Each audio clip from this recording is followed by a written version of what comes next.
Assalamualaikum warahmatullahi wabarakatuh. Kembali lagi bersama kami, mahasiswa Teknologi Pendidikan Universitas Pendidikan Mandalika Mataram. Kali ini kami akan menyajikan video pembelajaran IPA kelas 8 dengan materi Sistem Peredaran Darah. Baiklah adik-adik, kita mulai pembelajarannya ya. Sistem peredaran darah pada manusia. Sistem peredaran darah adalah suatu sistem organ sirkulasi darah yang terdiri atas jantung, komponen darah, dan pembuluh darah yang berfungsi mengalirkan suplai oksigen dan nutrisi tubuh ke seluruh jaringan tubuh yang diperlukan untuk metabolisme tubuh. Adapun organ tubuh yang termasuk sistem peredaran darah yaitu: yang pertama, jantung. Jantung merupakan salah satu organ vital dalam tubuh manusia yang berfungsi untuk memompa darah ke seluruh tubuh. Jantung terletak di bagian kiri rongga dada, tepatnya di bagian belakang sisi kiri tulang dada. Yang kedua, pembuluh darah. Pembuluh darah adalah bagian dari sistem peredaran darah yang berfungsi untuk mengedarkan darah dari jantung ke berbagai organ dan jaringan tubuh maupun sebaliknya. Ada dua jenis pembuluh darah di dalam tubuh, yaitu: yang pertama, arteri, yaitu pembuluh darah yang bertugas membawa darah kaya akan oksigen dari jantung menuju seluruh jaringan dan organ tubuh, kecuali pembuluh arteri pulmonalis. Yang kedua, vena, yaitu pembuluh darah yang berfungsi untuk membawa darah dari seluruh tubuh atau dari paru-paru untuk kembali ke jantung. Yang ketiga, darah. Darah adalah komponen terpenting dalam sistem peredaran darah manusia. Darah berperan sebagai pembawa nutrisi, oksigen, hormon, dan antibodi ke seluruh tubuh. Tak hanya itu, darah juga mengangkut zat beracun dan sisa metabolisme seperti karbon dioksida untuk dikeluarkan dari tubuh. Jadi, sistem peredaran darah di dalam tubuh manusia mempunyai 3 sirkulasi darah atau peredaran darah, yaitu: yang pertama, sirkulasi sistemik. Sirkulasi sistemik merupakan sirkulasi darah yang mengaliri seluruh tubuh. Sirkulasi ini berlangsung ketika darah bersih yang mengandung oksigen mengisi serambi kiri jantung melalui vena pulmonalis, setelah melepaskan karbon dioksida di paru-paru. Darah yang sudah berada di serambi kiri kemudian diteruskan ke bilik kiri jantung untuk disalurkan ke seluruh tubuh melalui pembuluh darah utama atau aorta. Setelah itu, darah yang dipompa melewati aorta akan terus mengalir hingga ke bagian paling ujung di seluruh area tubuh.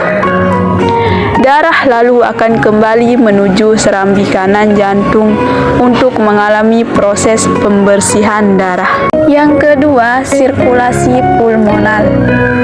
Sirkulasi pulmonal atau sirkulasi paru merupakan sirkulasi darah dari jantung menuju paru-paru dan sebaliknya. Sirkulasi ini berlangsung saat darah yang mengandung karbon dioksida dari sisa metabolisme tubuh kembali ke jantung melalui pembuluh vena besar atau vena cava.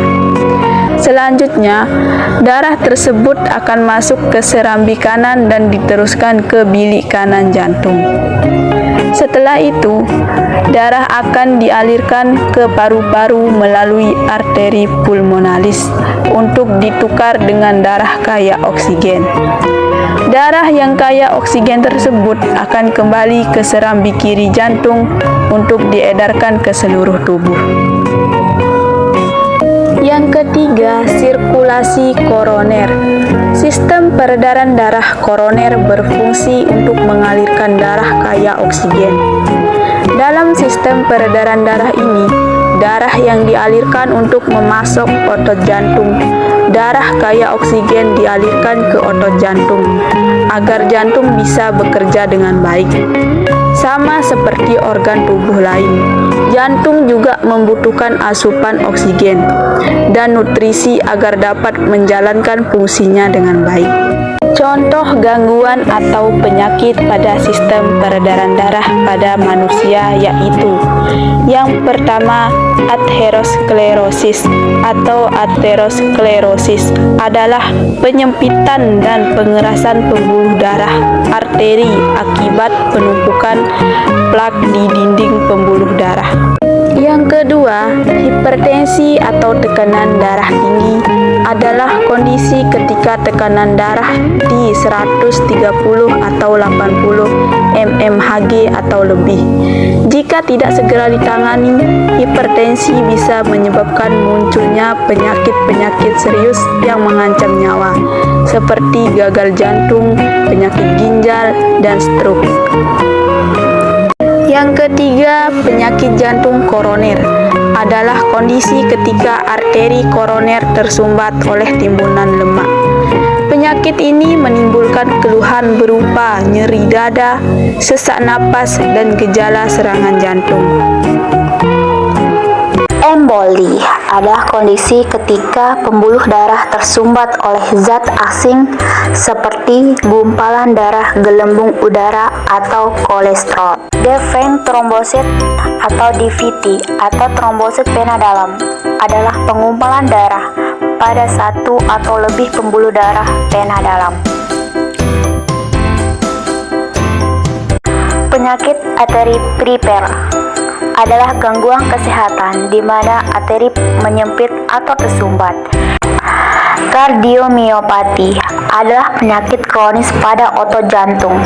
Penyakit ini menyebabkan jantung bekerja lebih keras untuk memompa darah karena otot jantung menebal, lemas, dan kaku. Henti jantung adalah hilangnya fungsi jantung untuk memompa darah yang terjadi secara mendadak. Aritmia adalah gangguan kesehatan yang membuat pengidapnya mengalami detak jantung tidak teratur, baik lebih cepat maupun lebih lambat. Aneurisma aorta adalah penyakit yang ditandai dengan penggelembungan pada pembuluh darah aorta. Penggelembungan ini dapat terjadi pada aorta di bagian perut, dada, atau keduanya. Gagal jantung adalah kondisi ketika jantung melemah sehingga tidak mampu memompa darah yang cukup ke seluruh tubuh. Cara menjaga sistem peredaran darah yaitu: 1. Memperhatikan asupan nutrisi bagi tubuh. 2. Menghindari makanan yang mengandung banyak garam dan gula. 3. Melakukan olahraga secara teratur. 4. Menghindari konsumsi alkohol. 5. Jauhi rokok. 6. Membatasi asupan lemak. 7. Mencari informasi tentang kesehatan darah. Nah, bagaimana dengan videonya? Menarik bukan?